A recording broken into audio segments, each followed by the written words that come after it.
إن الحمد لله الأكرم الذي خلق الإنسان وكرمه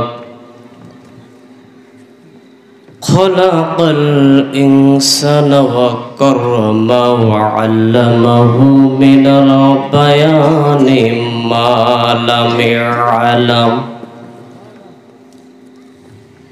فسبحان الذي لا إحصى امتنانه باللسان ولا بالكلام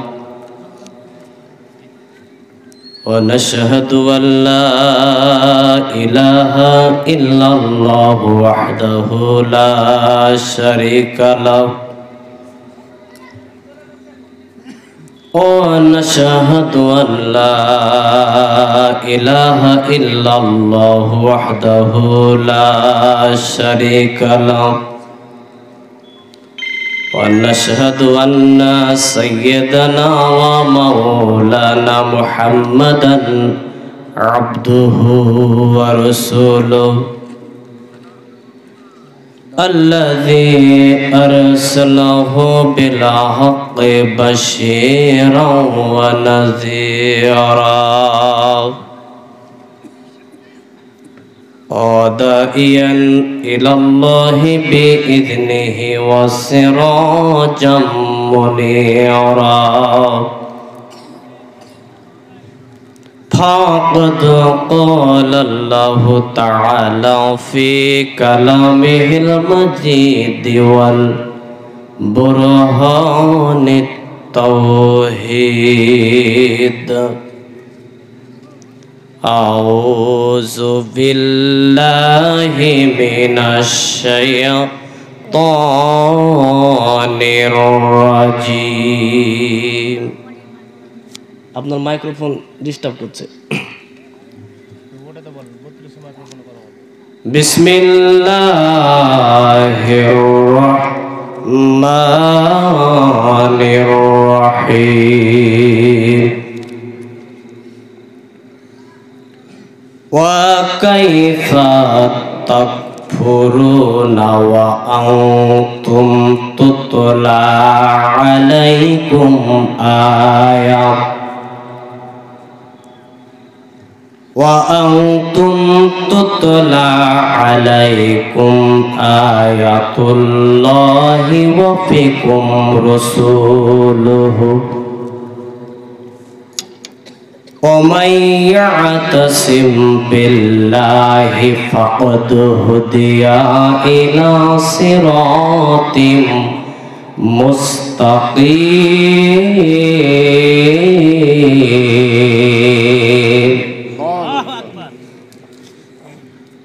عن أبي أمامة رضي الله تعالى عنه قال قال رسول الله صلى الله عليه وسلم من أحب لله وأبغض لله وأطاع لله ومنع لله فقد استكمل الإيمان رواه البخاري إن الله وملائكته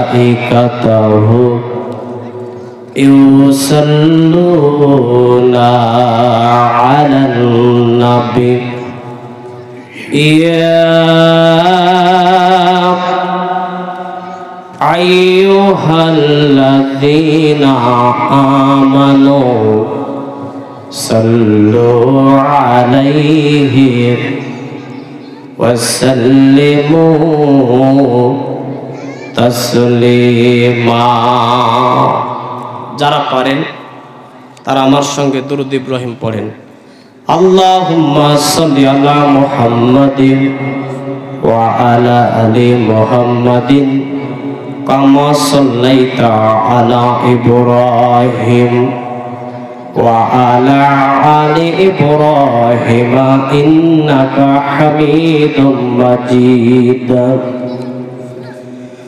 اللهم بارك على محمد وعلى آل محمد কামা বারাকতা আলা ইব্রাহিম ওয়া আলা আলি ইব্রাহিম ইন্নাকা হামিদুম মাজিদ। মনটা যদি হইতো প্রবাল হাওয়া, হইতো যদি সফর কবুতর, মেঘের ডানায় পাঠিয়ে দিতাম, মেঘের ডানায় পাঠিয়ে দিতাম মদিনার পথে, যেথায় আমার প্রিয় নবী ঘুমায় নিরন্তর, যেথায় আমার প্রিয় নেতা ঘুমায় নিরন্তর। বালাগাল উলা বিকামালিহি কাশাফাত দুজা বিজামালিহি, হাসনাত জামিউ খিসালিহি, সাল্লু আলাইহি ওয়া আলিহি। ধানসা যুব সমাজ কর্তৃক আয়োজিত 15তম বার্ষিকী তাফসিরুল কোরআন মাহফিলের সম্মানিত সভাপতি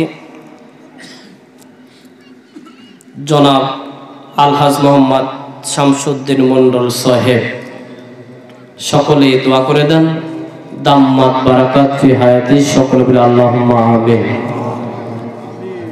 তারপরে সহসভাপতিদ্বয় স্বনামধন্য ধানসা গ্রামের সম্মানিত ব্যক্তিত্ব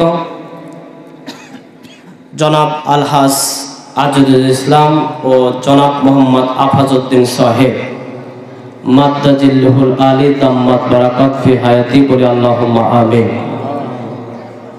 মঞ্চ উপবিষ্ট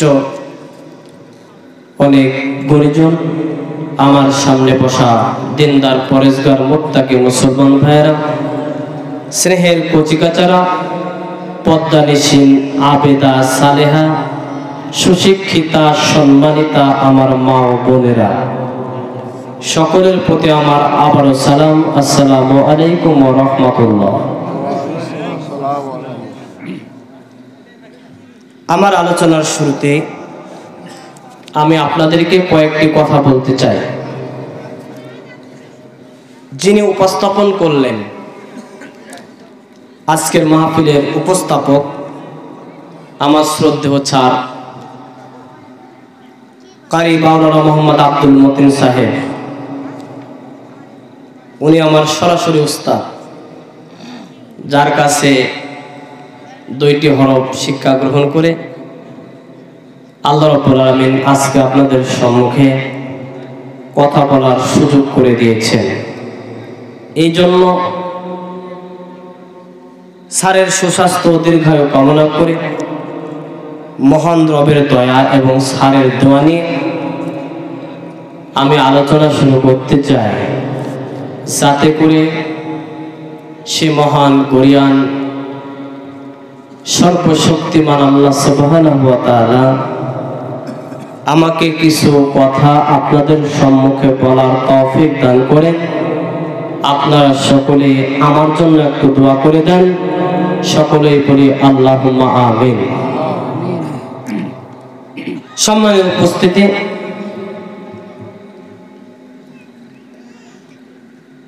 আজকে আমরা যে আয়োজনটা করেছি, যিনারা আয়োজক, যিনারা আলোচক, যিনারা শ্রোতা, এদের মধ্যে সম্মানিত কে এটা বলতে পারবেন?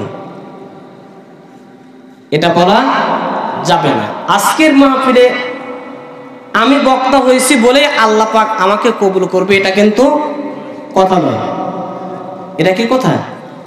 যারা মনে করেন যে চটের উপর বসে আছেন, এরা বাদ যারা চেয়ারম্যান হয়ে বসে আছেন এদেরকে আল্লাহ ভালোবাসে। আল্লাহর কাছে কি এটা?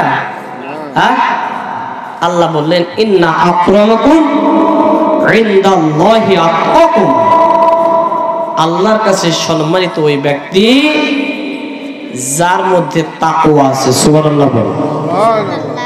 আমরা আলোচক, আয়োজক, শ্রোতা এখানে সবাই সমান, ঠিক কিনা বলেন? ঠিক কিনা ভাই? ইকোটা একটু কমায় দেন তো। সম্মানিত হাজিরিন,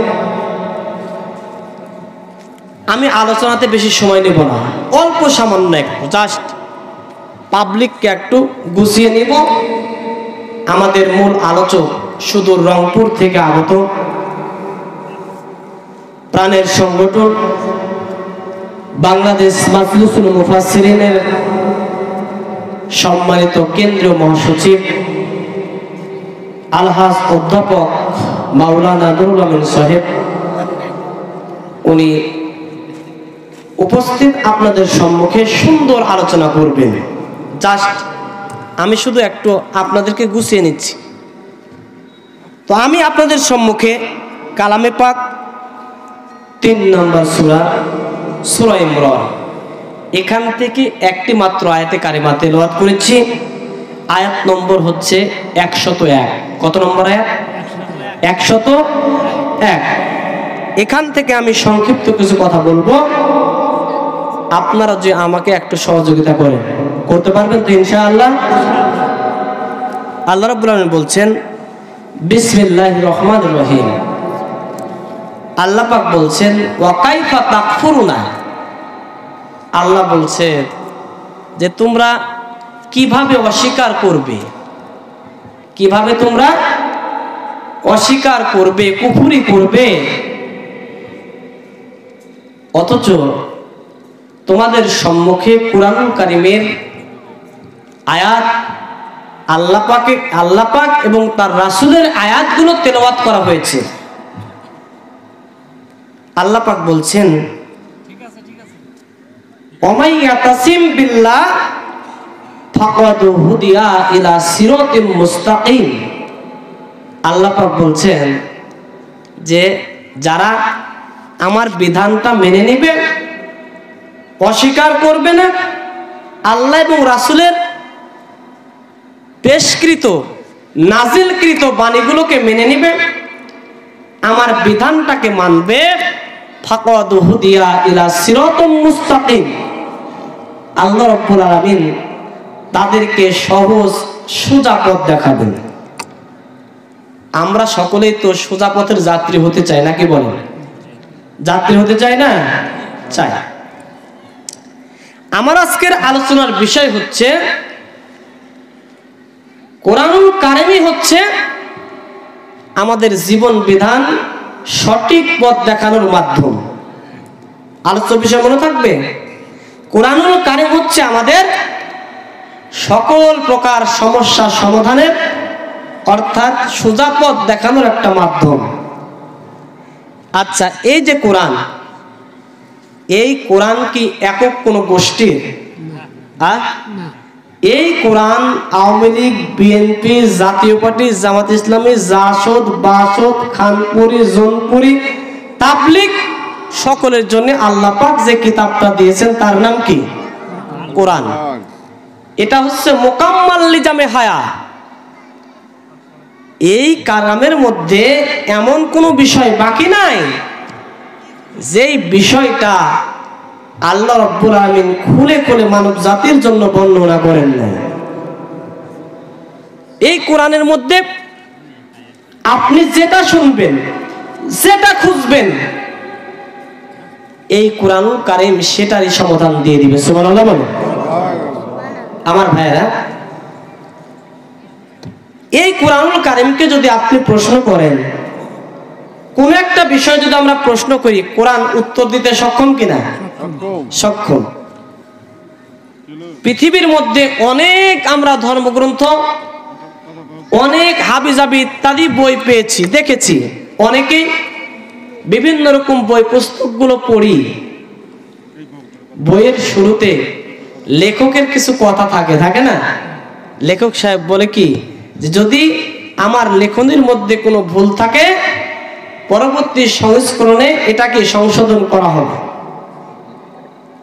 কিন্তু আল্লাহ পাক এমন একটা বই নাজিল করলেন, আল্লাহ পাক নিজে গ্যারান্টি দিলেন, জালিকাল কিতাব লা রাইবা ফি, এটা এমন একটা গ্রন্থ যে গ্রন্থের মধ্যে কোনো ভুল নাই। সুবহানাল্লাহ। এই কোরআনটা হচ্ছে রহমত। কি? এই কোরআনটা হলো রহমত, এই কোরআনটা হচ্ছে নূর, এই কোরআনটা হচ্ছে শিফা, এই কোরআনটা হচ্ছে সমস্ত প্রকার মানুষকে জাহান্নামের পথ থেকে ঘুরিয়ে নিয়ে এসে সিরাতুল মুস্তাকিম জান্নাতের পথ দেখানোর একমাত্র মাধ্যম। আল্লাহ রাব্বুল আলামিন বললেন, আমি এই কোরআনটাকে রহমত করে নাজিল করেছি। আল্লাহ পাক বললেন, এই কোরআনটাকে আমি বানালাম রহমত। আমি যে কথা আপনাদের সম্মুখে বলতেছি এর একটা প্রমাণ দরকার আছে না নাই? জোরে বলেন, আছে না নাই? আল্লাহ রাব্বুল আলামিন সূরা ইউনূস 58 নম্বর আয়াত আল্লাহ পাক বললেন, কুল বিফাতুলিল্লাহি ওয়া বিরাহমাতিহি ফাবিযালিকা ফালইফরাহু হুয়া খায়রুম মিম্মা ইয়াজমাউন। আল্লাহু আকবার বলেন। আল্লাহ পাক বললেন, নবীরে তুমি বলে দাও আমি আল্লাহ পাক যে কিতাবটা তোমাদের প্রতি নাজিল করেছি এই কিতাবটা হলো তোমাদের জন্য রহমত। সুবহানাল্লাহ বলেন। তোমাদের জন্য রহমত করে পাঠিয়েছি, এই জন্য তোমাদের উচিত আনন্দিত হওয়া। এরপরও তোমরা যা উপার্জন করো তার চাইতে এই কোরআনটা হলো উত্তম। সুবহানাল্লাহ বলেন। আমার ভাইয়েরা, এই কোরআনুল কারীম আল্লাহ পাক মানব জাতির হেদায়েতের জন্য নাজিল করলেন, কিন্তু এই মানুষেরা এই কোরআনুল কারীমকে হেদায়েতের ধর্মগ্রন্থ হিসাবে গ্রহণ না করে এটাকে বানিয়েছে তাবিজের কিতাব। কি বানিয়েছে? তাবিজের কিতাব। যে এই কোরআন যদি আপনি মনে করেন সূরা ইখলাস সূরা নাস পড়ে পানিতে ফু দিয়ে যদি বাচ্চাকে খাওয়ান বাচ্চার রোগ মুক্তি হয়ে যাবে, ঠিক আছে, কিন্তু এই কোরআনটাকে শুধু আল্লাহ পাক বাচ্চার রোগ মুক্তি করার জন্য নাজিল করেছে? কথা বলেন, সেজন্য কি নাজিল করেছে? করে নাই। The holy Quran is the powerful to enough continue that its, মানব জাতির সমস্ত প্রকার সমস্যা সমাধানের জন্য আল্লাহ পাক এই কোরআনটা নাজিল করেছেন। আল্লাহু আকবার বলেন। এই কোরআনের শ্রোতা হলো 3 প্রকার। কয় প্রকার? 3 প্রকার। এখানে তো আমরা দেখতে পাচ্ছি সবাই শ্রোতা, কিন্তু কোরআন বলছে না, আমাকে শ্রবণ করার মানুষ হলো 3 ধরনের। সামিউল কোরআন সালাসা, কোরআন শ্রবণ করে এরকম মানুষ হচ্ছে 3 প্রকার। 1 নম্বর হলো আল্লাহ পাক বলছেন কোরআনুল কারীমের 1 নম্বর শ্রোতা হলো কাফের। এই কাফেররা বলে, وقال الذين كفروا لا تسمعوا لهذا القرآن والغوا فيه لعلكم تغلبون। আল্লাহু আকবার বলেন। কোরআনের 1 নম্বর শ্রোতা হলো কাফের। এই কাফেররা বলে লা তাসমাউ লিহাদাল কুরআন, তোমরা কোরআন শ্রবণ করো না, কোরআনের ধারে কাছে যেও না। কোরআনের যেখানে মাহফিল হবে, তাফসীর মাহফিল হবে, জালসা হবে, ইসালে সওয়াব হবে, কোরআনের ব্যাখ্যা হবে, কোরআনের দার্স হবে, সেখানে তোমরা যাবে না। যদি তোমরা হই হট্টগোল গন্ডগোল করে কোরআনের মাহফিলটাকে পণ্ড করে দাও, ভেঙে দাও, লাআল্লাকুম তাগলিবুন, আশা করা যায় তোমরাই বিজয় হবে। নাউযুবিল্লাহ। হয় হট্টগোল গন্ডগোল করে কোরআনের মাহফিল, কোরআনের আলোচনা বন্ধ করা কিছু লোক সমাজে আছে না নাই? আছে না নাই? আচ্ছা, আবার ভাইরা সূরা কলম 13 নম্বর আয়াত আল্লাহ পাক বললেন উতুল্লি বাদা যালিকা জালিম, যারা কোরআনের বিরোধিতা করবে, কোরআনের বিধানটাকে অমান্য করবে, তারা হলো জারুস। তারা কি? তারা হলো জারুস। এখন যদি কেউ কোরআনের আলোচনা, কোরআনের আলোচক, কোরআনকে যদি কেউ অপদস্থ করতে চায়, কোরআন তাদের বিষয়ে যে দলিলটা দিল, এই দলিল সঠিক না ভুল? কথা বলেন, সঠিক না ভুল? সঠিক। সুতরাং কোরআন যারা বলে, কোরআন যা বলেছে সেটাই তো তা বলে, নাকি বলেন? সেটা বলে না? মান কলাবিহি সদাকা, যারা কোরআন থেকে কথা বলে তারা কি বলে? সত্য কথা বলে। আমার ভাইরা, কোরআনের 2 নম্বর সূরা হলো মুনাফিক। এদের সম্পর্কে আল্লাহ রাব্বুল আলামিন সুন্দর করে বললেন ওয়াইদা কিলা লাহুম তাআলাউ ইলা মা আনজালাল্লাহু ওয়া ইলার রাসূল রাআইতাল মুনাফিকিনা ইয়াসুদ্দুনা আনকা সুদুদা। আল্লাহু আকবার। আল্লাহ পাক বললেন নবীর কোরআনের 2 নম্বর সূরা হলো মুনাফিক।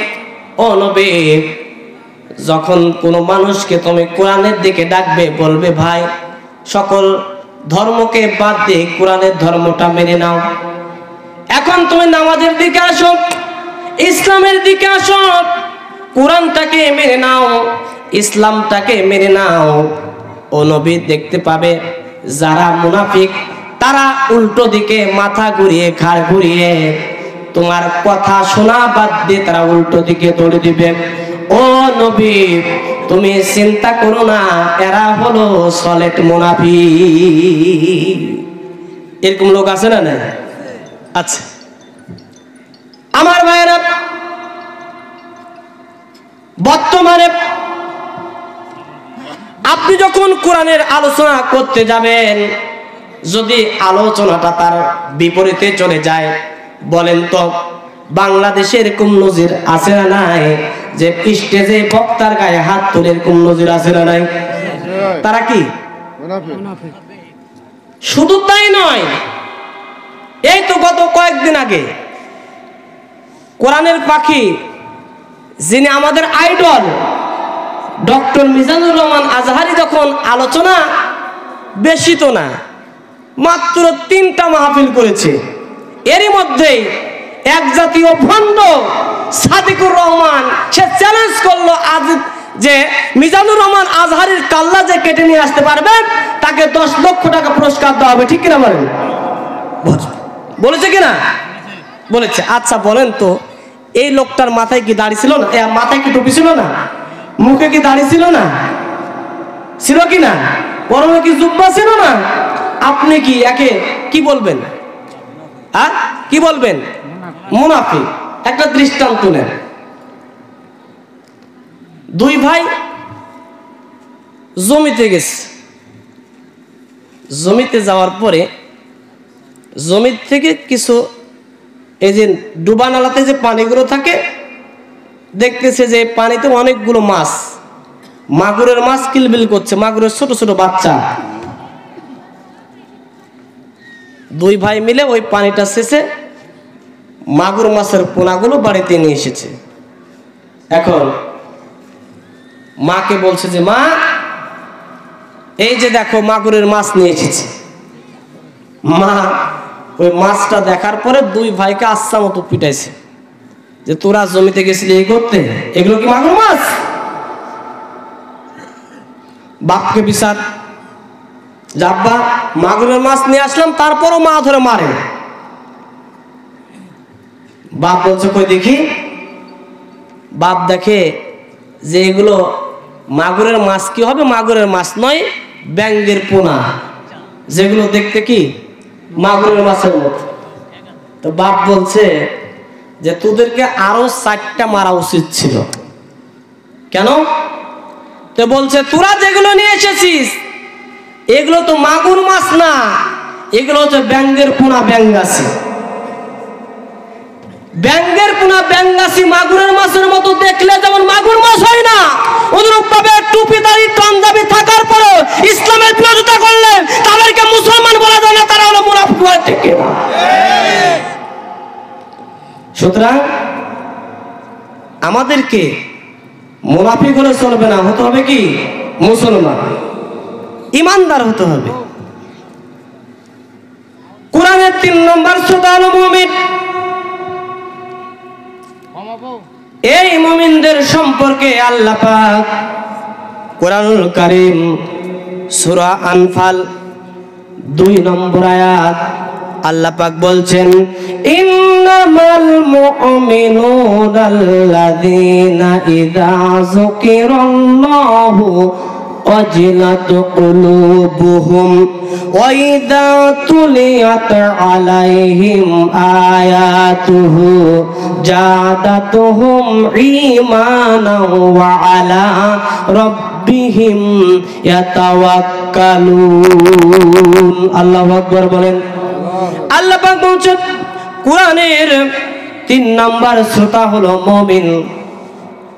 এই মুমিনেরা যখন তাদের সম্মুখে কোরআনের আয়াত পেশ করা হয়, যখন আল্লাহর নামটা স্মরণ করা হয়, তাদের অন্তরটা কেঁপে কেঁপে ওঠে। শুধু তা নয়, তাদের ঈমানটা বৃদ্ধি পেয়ে যায়। তাদের অন্তরটা কেঁপে ওঠে, ঈমানটা বৃদ্ধি পায় তা নয়, তারা কোরআন শোনা মাত্রই সদা সর্বদা আল্লাহ রাব্বুল আলামিনের উপর তারা ভরসা করতে শিখে যায়। সুবহানাল্লাহ বলেন। তাহলে কোরআনের শ্রোতা 3 প্রকার। আমরা কয় নাম্বার শ্রোতা হতে চাই? কয় নাম্বার? 3 নাম্বার। সেটা হলো আমরা মুমিন হতে চাই। আল্লাহ রাব্বুল আলামিন আমাদেরকে কবুল করুন, সকলে আল্লাহুম্মা আমিন। আচ্ছা, যদি আমরা মুমিন হতে চাই তাহলে কোরআন মানার বিকল্প আছে কি? কথা বলেন, আছে? আমাদেরকে কোরআন মানতে হবে। কি করতে হবে? কোরআন মানতে হবে। কেন আপনি কোরআন মানবেন? আল্লাহ পাক বললেন, ওয়াকালার রাসূলু ইয়া রাব্বি ইন্না কওমি ইত্তাখাযু হাদাল কুরআনা মাহজুরা। আল্লাহ রাব্বুল আলামিন বললেন, ও নবী, তুমি দেখতে পাবে যে কিছু কিছু মানুষ কোরআনের আলোচনার আয়োজন করবে। দেখতে পাবে কিছু কিছু মানুষ তাফসীরের আয়োজন করবে, জালসার আয়োজন করবে। এরপরেও তারা মাহফিলের সামিয়ানার নিচে বসবে না, বাইরে কটকটি চটপটি ছোলা বাগানের দোকানে ভিড় জমাবে। ও নবী, আমি আল্লাহ পাক তোমাকে পারমিশন দিয়ে দিলাম, কিয়ামতের দিন তুমি আমার ওই সকল বান্দাদের বিরুদ্ধে আমি আল্লাহ আমার কাছে মামলা দিবে। যদি আল্লাহ নবী আমাদের বিরুদ্ধে মামলা দেয়, বলেন তো এই মামলা খারিজ করার মতো কোন উকিলের কি পৃথিবীতে জন্ম হয়েছে নাকি? কোন উকিলের জন্ম হয়েছে? হয় নাই। সুতরাং আমরা সদা সর্বদা কোরআন মানবো, কোরআন বুঝবো, কোরআনের পাশে থাকবো, কোরআন ওয়ালাদের সঙ্গে থাকবো। রাজি আছি তো ইনশাআল্লাহ? আমার ভাইয়েরা, কোরআনের সঙ্গে থাকলে কি লাভ, কোরআন থেকে দূরে গেলে কি ক্ষতি, এটা শোনার দরকার আছে না নাই? আচ্ছা, একটা দৃষ্টান্ত নেন। আল্লাহ রাব্বুল আলামিন একজন সাহাবীকে নবী হওয়ার সমস্ত প্রকার যোগ্যতা দিয়েছিল, কিন্তু সে নবী হতে পারবে না। সে সাহাবীর নাম কি বলেন তো? ওমর রাদিয়াল্লাহু তাআলা আনহু। বাস, এরকমই তো শ্রোতা দরকার। বক্তা যেরকম শ্রোতাও হতে হবে সেরকম। আমার ভাইরা, ওমর ফারুক রাদিয়াল্লাহু তাআলা আনহু ইনি এমন মানুষ ছিলেন, এমন সাহসী নেতা ছিলেন যে ওনার সম্মুখে কেউ অন্যায় করবে এরকম দুঃসাহস ছিল না। আমরা আমরা জানি উমর এমন সাহসী মানুষ, উমর যে রাস্তা দিয়ে হাঁটতেন শয়তান 40 দিন ওই রাস্তায় যেত না। উমর এমন মানুষ ছিল যে রাস্তা দিয়ে উমর হাঁটতেন, যদি সাপ বাইরে ঘোরাফেরা করত, উমরকে দেখা মাত্র ওই সাপটা গর্তের ভিতরে চলে যেত। সুবহানাল্লাহ বলবেন না? কেমন সাহসী মানুষ উমর। ইসলামের প্রাক্কালে আল্লাহর নবীকে উমর বলছেন, নবীজি এখন মুসলমানদের সংখ্যা কত? আল্লাহর নবী বললেন যে তুমি উমর সহ এখন পর্যন্ত আমাদের মুসলমানদের সংখ্যা হলো 40 জন। কতজন? 40 জন। উমর বলছেন, ইয়া রাসূলুল্লাহ, তাহলে এখন মক্কাতে প্রকাশ্যে আজান দেই? চিন্তা করেন কি সাহস, মাত্র 40 জন মুসলমান, সব কাফেরের দল, প্রকাশ্যে আজান দেবে। আল্লাহর নবী উমরের মাথায় হাত দিয়ে বললেন, ওমর, আমরা এখনো আমাদের স্টেট কায়েম করতে পারিনি, এখন পর্যন্ত আমরা মুসলমানদের সংখ্যা বাড়াতে পারিনি, সুতরাং এই মুহূর্তে কাবাতে প্রকাশ্যে আজান দেওয়া যাবে না। ওমর ফারুক বললেন, নবীজি আমি ওমর, আমি সেই দিন আপনার কদম মোবারকে আপনাকে হত্যা করতে এসে আপনার কদম মোবারকে আমার তরবারিটা জমা দিয়েছিলাম। ও নবী, সেই দিন আমি প্রতিজ্ঞা করেছি আমি ওমর আমার সম্মুখে আমি কখনো অন্যায় জিনিসটা সহ্য করব না। সুতরাং আজকে প্রকাশ্যে মক্কাতে আজান হবে, কোন কাফেরের কত সাহস, আমি ওমর নিজে মক্কাতে প্রকাশ্যে আজান দিব। যদি কেউ এই আজানে বাধা দিতে আসে, তাহলে যে তরবারিটা আপনার সম্মুখে জমা দিয়েছিলাম, এই তরবারি দিয়ে ওই কাফেরের কাল্লাটা দ্বিখণ্ডিত করা হবে। মক্কাতে আজান হয়ে গেল। সুবহানাল্লাহ বলেন। আল্লাহ নবী বলেছিলেন, লা নাবিয়্যু বাদা ইল্লা কানা উমর, আমার পরে কোনো নবী আসবে না, তবে হ্যাঁ, যদি আল্লাহ পাক কাউকে নবী বানান তাহলে উমরকে নবী বানাবেন। সুবহানাল্লাহ বলেন।